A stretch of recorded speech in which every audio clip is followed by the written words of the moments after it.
there, 8th hour. How are you? With a special hello to my 8th hour class. And yes, I am grading your research papers right now as we speak. It's absolutely being done. Not to worry. So we hope you've had a great Writers Week and that you have enjoyed yourselves immensely. It's hard to believe, but you know, in about 45 minutes, Writers Week 21 will be over, and it'll be time to start thinking about Writers Week 22. Hard to believe. So when my colleague and good friend, Mr. Russ Anderson, and I were figuring out what to fill 40 hours with this year of Writers Week, we knew, of course, that the students would be a huge part of our plan, right? Because student hours are generally and universally our very favorites. And if you were lucky enough to see student hours, you know exactly why that's so, yeah? And then the other thing that we knew for sure was that if we started Monday, periods 1 and 2, with Mary Fonz, and if we ended Friday, periods 7 and 8, with Sierra DeMulder, that whatever happened in the middle would be just fine, right? Because who do we love more than Mary Fonz and Sierra DeMulder? Come on. So today, you have Sierra DeMulder. I know. And Sierra has 2 books for sale after her performance today. One is The Bones Below. The other is New Shoes on a Dead Horse, which is a pretty fabulous title. And how much are these selling for? 15 each. So, and she has some T-shirts that are up on the back of the couch. You can kind of see those. Or if you just want to come and say hi and take a selfie, like that would be great too, right? So Sierra's backstage right now. Oh, she's ready. Hooray. Okay, I will leave. Here's Sierra DeMulder.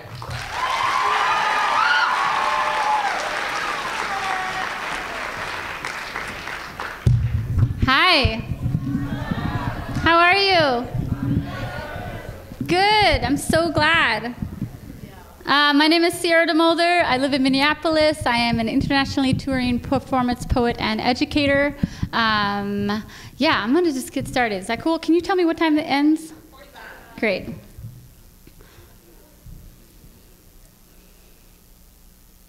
There's a pen in my pocket. Dear you, whoever you are, however you got here, this is exactly where you are supposed to be. This moment has waited its whole life for you. This moment is your lover and you are a soldier. Come home, baby. It's over. You don't need to suffer anymore. Dear you, this moment is your surprise party. You are both hiding in the dark and walking through the door. This moment is a hallelujah. This moment is your permission slip to finally open that love letter you've been hiding from yourself, the one you wrote when you were little, when you still danced like a sparkler at dusk. Do you remember the moment you realized they were watching, when you became ashamed of how much light you were holding, when you first learned how to unlove yourself? Dear you, the word today means amen in every language. Today we made it. Today I'm gonna love you. Today I'm gonna love myself. Today the box cutter will rust in the garbage. The noose will forget how to hold you. Today, dear you, and I have always meant you. Nothing would be the same if you did not exist. You, who were once as small as a bouquet, who slept in the laps of strangers, nothing would be the same if you did not exist. You, whose voice is someone's favorite voice, someone's favorite face to wake up to, nothing would be the same if you did not exist. You, the teacher, the starting gun, the lantern in the night who offers not a way home but the courage to travel farther into the dark. You, the lover, who worships the taste of her body, who is the largest tree ring in his his heart, who does not let fear ration your love. You, the friends, the sacred chorus of how can I help you, who have felt more numb than holy, more cracked than mosaic, who have known the tiles of a bathroom by heart, who have forgotten what makes you worth it. You, the forgiven, the forgiver, who belong right here in this moment. You, this clump of cells, this happy explosion that happened to start breathing, and by the grace of whatever is up there, you got here. You made it this whole way through the nights that swallowed you whole, the mornings that arrived in pieces, the scabs, the gravel, the doubt, the hurt, the hurt. The hurt is over today. You made it. You made it. You made it here. Thank you. All right. Thank you so much. I ran out of time last time, so I'm not going to dilly-dally as much. Plus, I want to take a ton of selfies afterwards or something like that. How many people here listen to Katy Perry? Katy! I can't understand your mumbling. I'm going to retire this poem eventually because it's getting a little out of date because nobody knows this song anymore, but it's always fun to do and still very relevant. So how many people here have ever heard Katy's song, You're So Gay? Yeah. Yeah, that's super offensive. Yeah, this poem is about that. And it's a letter to Katy Perry, pre-Super Bowl. This poem begins with a terrible quote. I can't believe I fell in love with someone who wears more makeup than I do. I hope you hang yourself with your H&M scarf while jacking off listening to Mozart. Katy Perry from her song, You're So Gay. Katy, when you have a child, I hope the ultrasound technician makes a mistake. I hope you buy everything in pink. I hope you purchase Barbies and nail polish in bulk. I hope you pick the most delicate name like Petunia or Lavender. I hope you get everything personalized, and I hope you lose all your receipts. When that fateful day comes and your body opens itself like a gift, Katy, I hope you have a boy. I hope your son comes out of your womb so flaming your vagina is permanently bedazzled. I hope his first words are the lyrics to Rent. I hope his first steps are shuffle, shuffle, ball, change, jazz hands. On Halloween, I hope he dresses up as a Powerpuff Girl or Barbara Streisand. Katy, when your son Lavender goes to prom, I hope he wears a velvet gown. I hope that boy feels beautiful. I hope he loves to dance. The DJ will have a thing for oldies that night, a craving for the good old days of auto-tune. He will play your song, the one that bullies masculinity, that uses your son's identity as a checklist for what real men don't do, don't care about your body, don't care about your clothing, don't cry, don't glitter, don't dance, don't love his body like Broadway lights, don't love like a proud saxophone. Katy, it's official. You've made making fun of gay people cool again. Why don't you just release a line of designer no homo handbags or a fragrance called Ignorance by Katy Perry? Why don't you just write a song called I like to pigeonhole my lovers into caveman archetypes so I can be content being a submissive woman, but I'm secretly afraid of gay people because I want to be the only princess at the party. Katy, if someone wrote a song called You're So Jewish, or I kissed a black man, no red carpet would bloom before them. No one would celebrate lyrics listing all the ways you think Koreans or people with disabilities are less worthy of your love. Now, Katy, I like my lovers with a little glitter. I like men who can talk about poetry and who aren't afraid of the tampon monster. I like men who admit they cried during Shrek Ever After and Where the Wild Things Are like I did. So, Katy, when your son Lavender comes home from prom, his makeup smeared, his tiara still shining, I hope you have answers, Katy. I hope you tell that boy you are proud. Thanks. Thanks.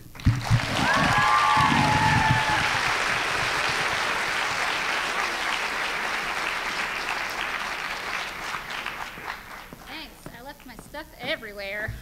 So I'm going to do... How many people here are in love? I want to give credit to the one dude that was like, yeah.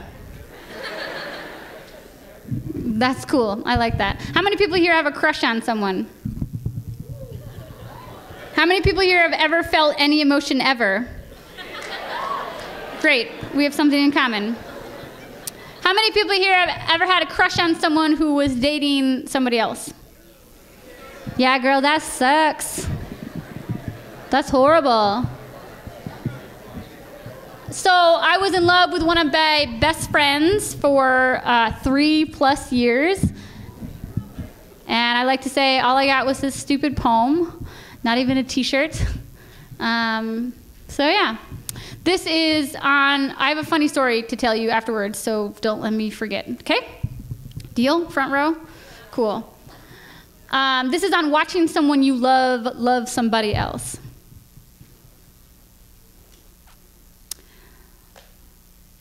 It sucks. No, I'm just kidding. That's not the poem.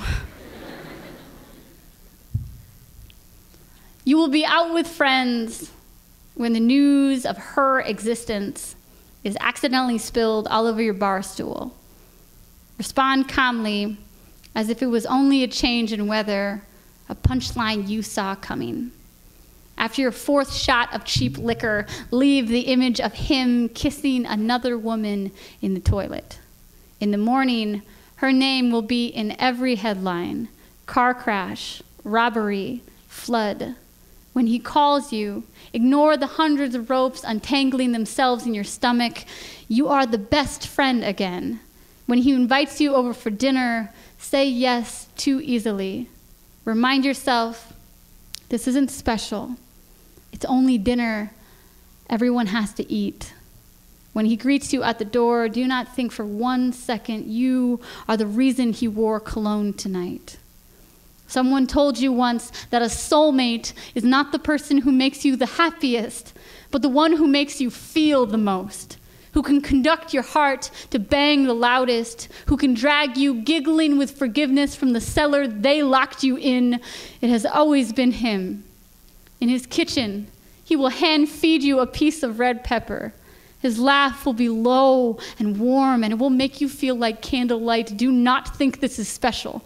Do not count on your fingers the number of freckles you could kiss too easily. Try to think of pilot lights or olive oil. Not everything you have ever loved about someone or will suddenly feel boiling and possible and so close.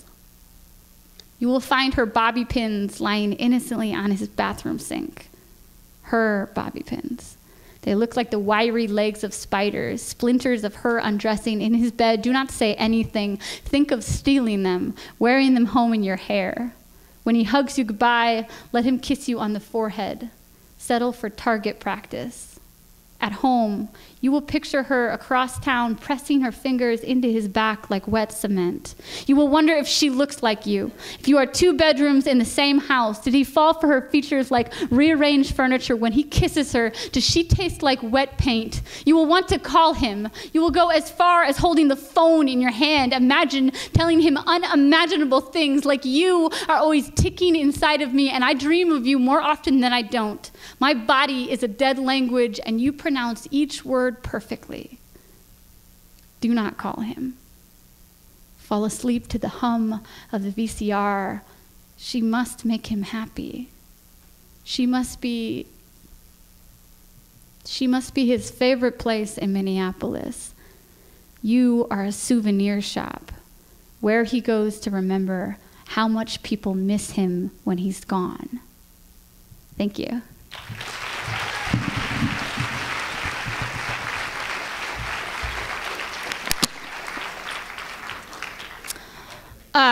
Funny story. That poem is on YouTube, and my favorite thing on the internet is there's a comment that says, "But really, who owns a VCR anymore?" Second favorite thing on the internet is a response comment that says, "I think it was a metaphor for living in the past." Nope. Just technologically immature. Okay, what am I doing now? Oh, I'm doing a new poem. That's exciting. How you doing over there, everybody? Yeah? Cool. How was your week? Yeah? Good. So in my work, I write a lot about myself, and I write a lot about healing and my own recovery and my feelings. And I work with an organization called To Write Love on Our Arms, which is about suicide prevention. And when thinking about getting ready to do a show with them, I started thinking about the other side of recovery, the other side of healing, which is oftentimes your loved ones, the people who support you when you're going through something hard. And so I wrote this poem, and it's for my sister.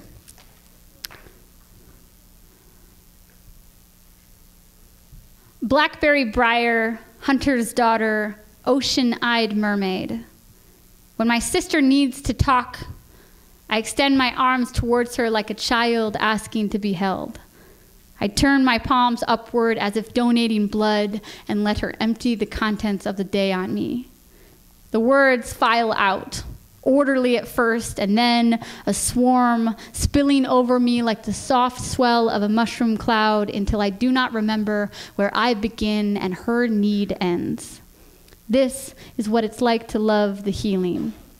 Once I held a newborn baby in my arms. Naked as truth comes, she felt so small, 3 weeks old, her heartbeat a moth I trapped between my palms. This is what it's like to love the healing. If my sister's eating disorder were a person, it would be a teenager by now. I imagine it, doorknobs for knees, long, graceful fingers like the legs of ballerinas, the beaks of cranes. It would have a favorite book, a locker combination, a best friend, her. I tell her I won't let her live in my house if she lets it sleep over. I tell her I can't see it, but I know it's there. I tell her nothing, and just let the cloud of her day rise like dough, milkweed woman, catacomb breast. This is how to love the healing, to be not the sound, but the receptacle. To be not the therapist, but the stop after. To be not the paint, not even the blank canvas, but to be the bed the artist crawls back to. Tonight, I rub my sister's shoulders. My thumbs mistake her back for the staircase in our childhood home. She tells me that she is scared, that the waves are rising and the ship is begging to become driftwood. The hounds are howling tonight, and the moon is so full it could burst. She tells me that she has been symptom-free for 3 weeks. 3 weeks. It feels so small. A newborn, a whisper, a fluttering of smothered wings. But sister, this is what it's like to heal, to get up again and again after the waves come, to retrain the hounds of your body. Dragonfly, child of moss and stone, you are dancing this dance you know by heart. You are crawling out from under yourself. Spring drinker, sap collector, you are drawing a map to forgiveness. Where you live, where you already are, you just don't know it yet. Perfect isn't where we're from, and we wouldn't like it there anyway. Big sister, Little Dipper, who taught me how to sing the way light streams through a window, how to live boldly and without shame. Sister, when we were little, I didn't know what it was to face the dark, twisting woods of our house, in front of our house alone. When I think of what courage is, sweet sapling, falcon of a woman, I see your hand reaching back for me, leading me into the forest, into the unknown, the seam of your shoulder, the horizon of your voice, saying, look, I've got you, I'm here. Blackberry briar, gardener's daughter, you were made to walk through this. You were born to travel that long journey into yourself. Look into the distance. I'm there if you need me. Arms out, ready to listen, ready to sing. Sweet sister, I've got you. I'm here. Thank you.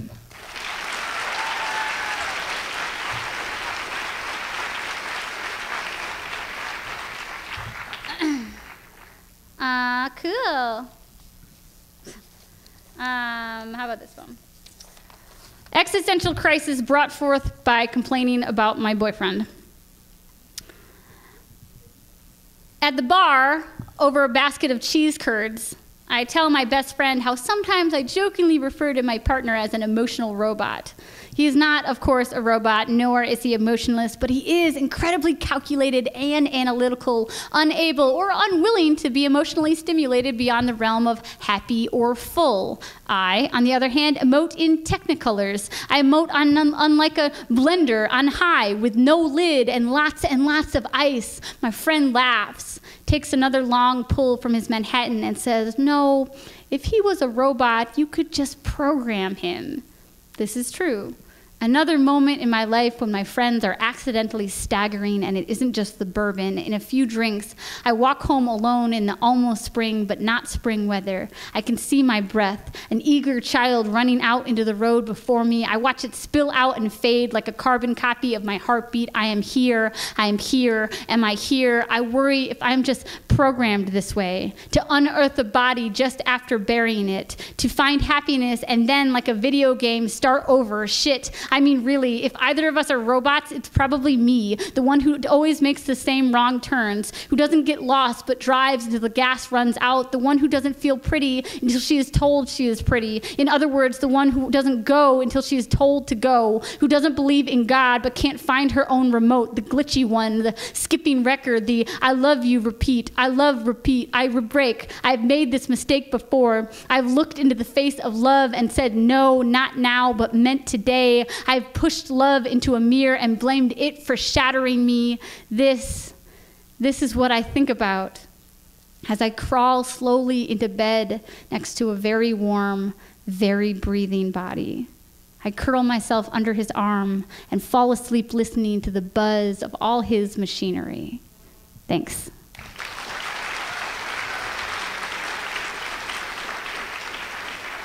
Yeah. So I recently lost my grandfather to dementia in September, and I think that Alzheimer's and dementia is really one of the most intense diseases for humanity, because I think it brings humanity to its knees. So this is for my grandfather.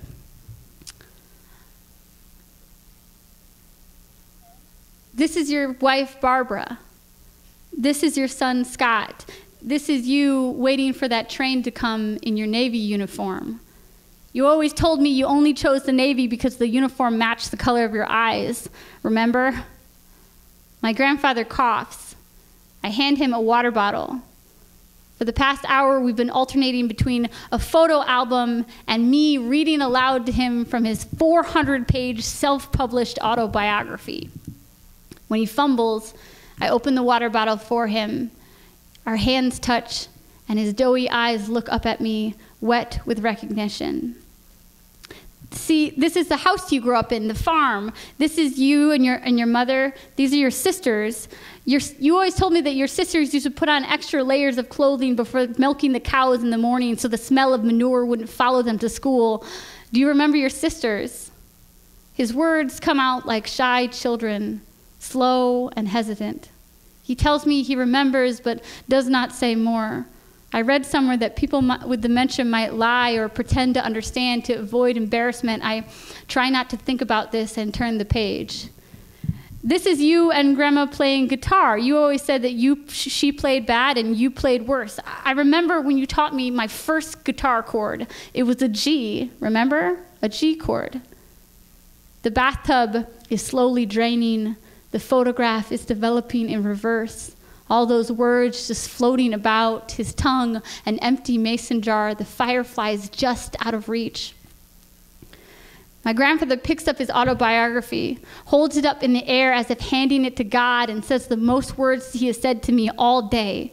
Did I actually write this? I don't remember.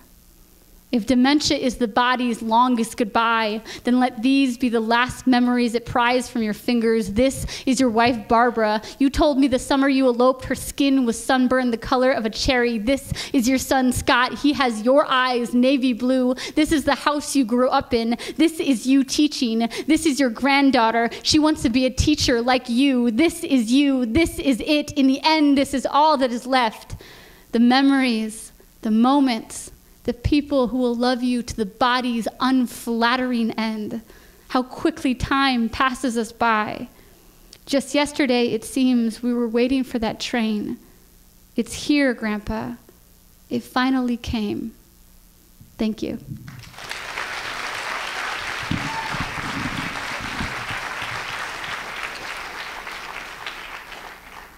I'm going to read another new poem. Is that okay? Yes.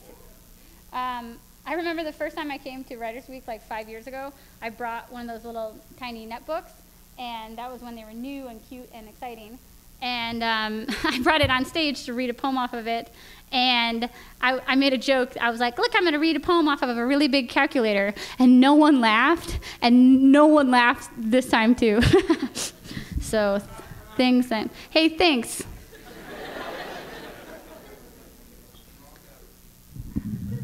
So I am a full-time poet and teacher, but this past year I spent about 9 months working at a domestic violence shelter in a sustainability department there. And this is a poem about something that I experienced there and about some friends that I made. Somebody just really loudly yawned, which is funny to me because I just got back from Germany on Wednesday, and to me it's like midnight right now, so I'm super tired because I'm 80. So I feel you, boo, wherever you are.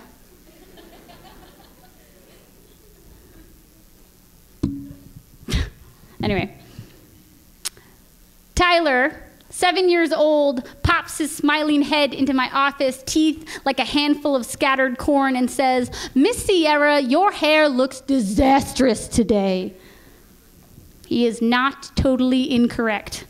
Last night I was up late performing poetry at a university across on the other side of the country, flew home this morning before the sun had a chance to wake up, did my makeup in the airport bathroom, and drove straight here to my day job at the transitional housing unit in a domestic violence shelter.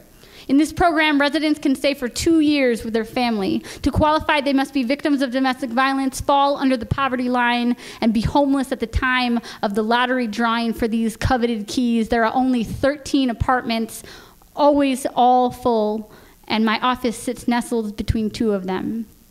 David, another boy, 9 years old, lopes into my office, asks me if the library is open. Backstory: I once convinced a howling pack of 7 children under the age of 10 to play library instead of their usual game of throwing applesauce on my wall while screaming the lyrics to Taylor Swift. They whisper now and read and draw out their imagination on recycled fax paper. My office, a hushed secret. Now, every day I have sticky-fingered philosophers knock and ask, "Is it open yet?" David likes school. His uniform is a starched cotton t-shirt that reads "college bound" in big letters on the back. The words seem to weigh on his tiny shoulders, heavier and heavier every day. David doesn't always go to school. Sometimes when his mother is sick, he needs to stay home and watch the little ones like his sister, Tessa. Tessa is 3 years old, going on 30, walks boldly into my office as if she not only owns the place, but is there to collect rent, leans her small head against me like a baby bird and asks in all sincerity, "Why you got a boyfriend? 'Cause I seen you eating pizza." I have no friggin' clue what she meant, but I'm pretty sure she's a genius or a prophet or maybe the reincarnation of Nietzsche, or maybe angels take the forms of 3-year-olds, because in that moment, caught in a belly laugh that radiated through my whole body, Tessa opened my desk door, pulled out a comb, and began to brush my hair. The children here are my favorite part of the job. Even when the rank smell of urine from their clothing floods into my office, they aren't all good mothers here. But they are women, survivors, givers, who still flinch when I hand them a business card too much like a fist. I guess the hardest part about this job is not watching a mother of 3 work 2 jobs while trying to find therapy and a new apartment in a neighborhood that won't eat her boys alive. The hardest part is watching her children, green-stemmed darlings, suffocate in pots too small for them to grow in. Here in America, we think that you can just pull yourself up by the bootstraps if you're having a hard day. We think that if you work hard enough, good things will come, but some of us were born with opportunity on a silver sparkling platter, and some of us were born into coffins. In 5 years, David could stop going to school. He could have been teased for having dirty clothing, 5 siblings, no father, tell your mother to close her legs. Tessa could have lived in 5 different cities before she was 13. She could look for the love she wanted, the love all children deserve, in the mouth of the beast that swallowed her mother. I imagine her, Tessa, 16 and pregnant, carrying her life in a suitcase bent as her mother's spine, and in 10 years, Tyler should be a high school graduate, but we all know what happens to brown boys who walk with their heads too high. The American dream is not that we all have a chance at a better life. It is the fallacy that we all have a chance. It is the carrot we dangle in front of 100 legless horses just to watch them struggle in the mud. When she is done combing my hair, Tessa pretends to braid it.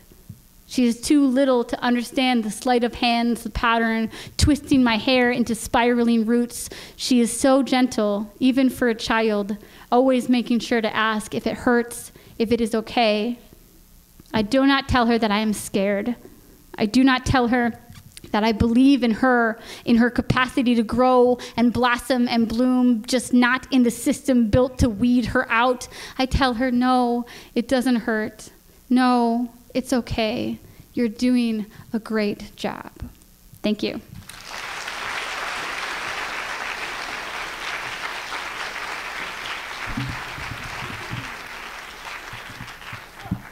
I'm going to do one more poem, and then we'll do a little bit of Q&A. Cool? I don't know what that was. All right, my friend Ariel and I worked together in a restaurant. The first 3 weeks of our friendship, the only things I said to her were, "Where the heck is the ketchup?" And, "Oh my God, this mop smells like oranges and ass." At the same time. Ariel walks into every room like she is late for something, but she left her give a shit at home. Between shifts, we bond over awesome things like knitting or Ani DeFranco, and I've slowly acquired the following fascinating facts about her life. She rides a motorcycle. She can make herself burp on command, which she does musically. And she once owned a pet bunny named Nell, spelled with a silent G, that she used to carry around in her sweater when she went out to the bar every night. Live animal. This, I learned, was before the rehab. Ariel tells me she's not the type of person who needed rehab, but says she knows herself more because of it. I believe her.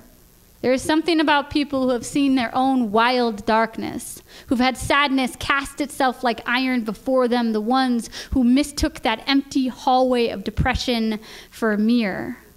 Ariel has 6 fat scars like the rungs of a ladder up her forearm. I have never asked her about them, and I don't want to. I already know everything she has to say. I, too, have seen what spills from this body. I, too, have listened to the dull lullaby of the bathtub drain, fantasized about how many refrains it would take to end it. I have thought about ending it, getting off this carousel. Depression is a black sheep. We all have one, but some of us still talk to it. Some of us haven't disowned it yet. Looking back, I'm thankful this body is an obedient machine. It will keep doing what it's doing until it is told not to. Looking back, I am surprised at how few scars I have, how I actually survived myself.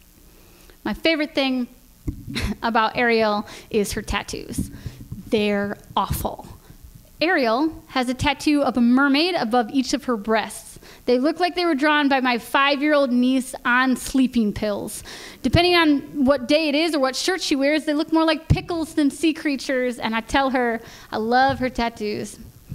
I love that they're messed up. Shit, I love that she's messed up. I love that she was messed up and got her shit together. These days, I don't own a box cutter. These days, I don't grind my teeth while I'm sleeping. And this was never meant to be a poem. This is only meant to be a reminder that you and I are never truly alone in all this. Whatever you felt last night, whatever needle was stitching its initials into your heart was felt by 100 other hearts. Whatever growls in the darkest corner of your memory is a beast that others have fed. You are not the only person who feels ugly tonight. You are not the only person who can't seem to find the right words until the conversation is over, who doesn't know what they're doing on this carousel, who cries for no reason or never cries or only cries when you feel like your life is finally standing still and you don't know what to do when nothing is going wrong. When I told Ariel I wrote a poem about her, she called me an asshole and asked if I would read it to her while wearing a beret. I accidentally mopped her coat, which now smells like oranges and ass. It's not about always being happy. That shit is unhealthy. But you are only truly alone if you ignore all the other people who are exactly like you. Thank you so much.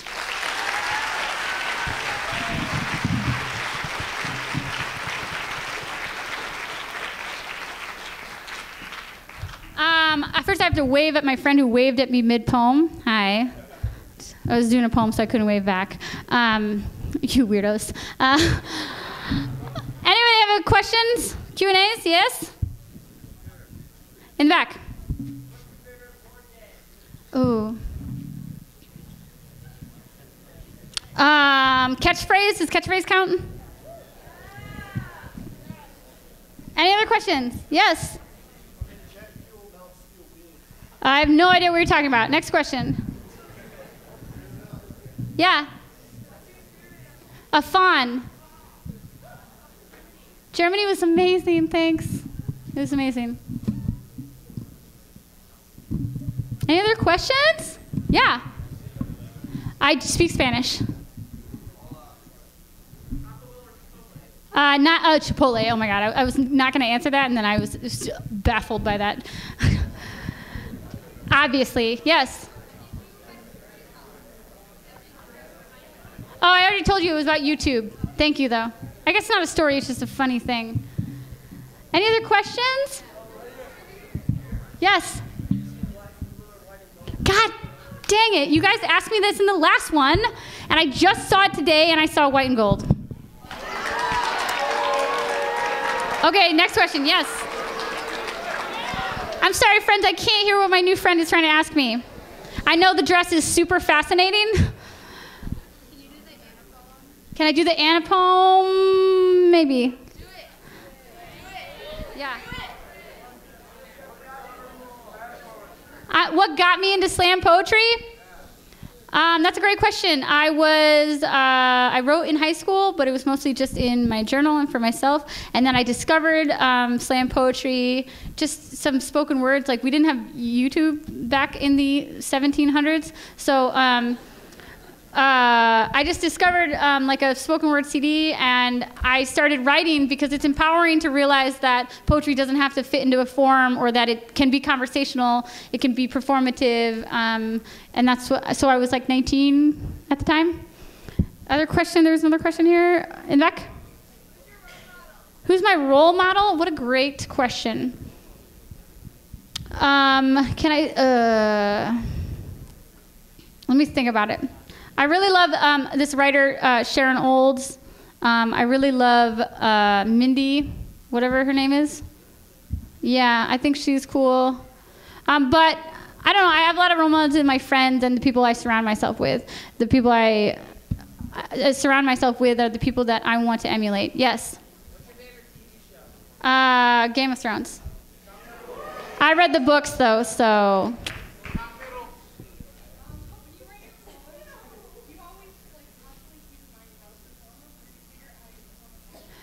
It's a little bit of both. When I first started, it definitely was like a process where I would write it and then I would workshop it a ton. Now it's performing is such a part of what I do, it's such a part of my process that I also write out loud. Like I write in my bed out loud, and that's why I can't write poems in public, because I look like a crazy person. But so I write out loud, and they kind of go hand in hand. Yeah, good question. In the back? I will not marry you. That's illegal. Yes. My favorite kind of cheese? My favorite kind of cheese? Blue cheese or brie.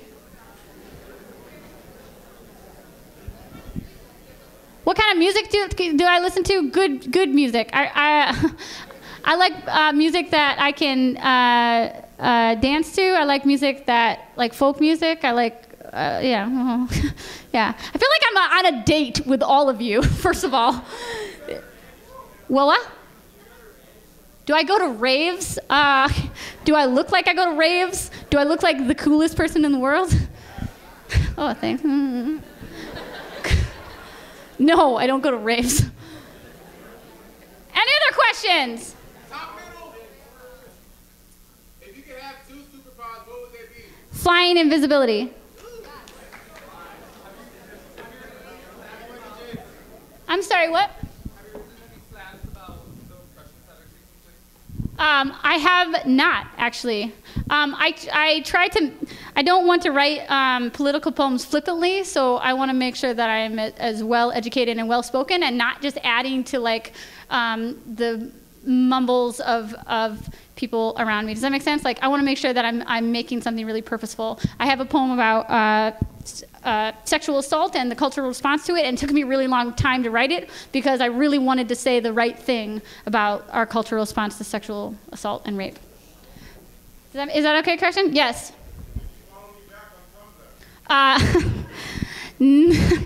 Oh, sure. Okay. Yes.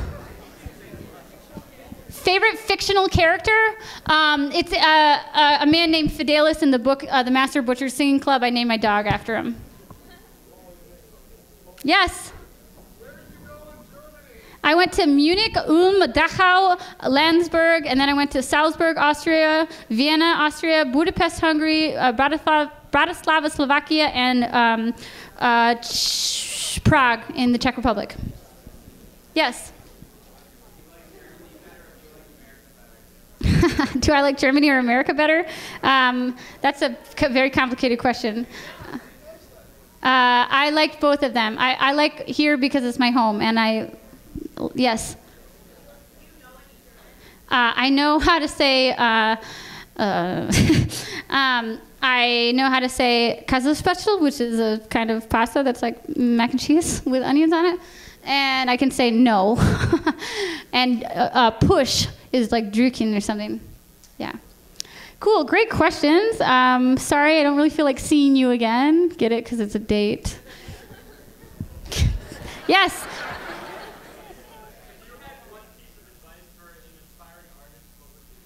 Consume your art. Watch, read, listen.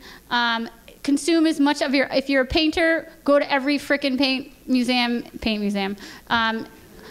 If you're a poet, if you're a writer, if you want to be a slam poet, go on YouTube. Watch all the YouTube. Go to Button Poetry. Go to a slam. Go to an open mic. Read. Consume, because once you know your art form really well, you can develop a palette. You can develop what you like and what you don't like. Does that make sense? Yeah. Yes. Yes. No, but it keeps, the moment that makes me come back over and over again is the exchange that happens between the poet and the audience. Even if I'm in the audience, I think there's something fascinating about communication. There's fascinating about storytelling. The idea that like my words can move someone or that words can move me. We've been communicating with each other for hundreds and hundreds and hundreds of years, and it's a magical thing to do. Yes. Yes. Yes, he can. Yes. Congrats, Josh. Yes. I got 2 questions. Okay. You listen to Katy Perry? I don't. Okay. Second question. I don't dislike her. She's a very talented woman. I just found that problematic. Would you find the hilarity in Katy Perry's hypothetical homosexual son if, like, he or she got hypothetical mermaid tattoos on him? Yeah. Okay. Yeah. I mean, I think that would be great. I'm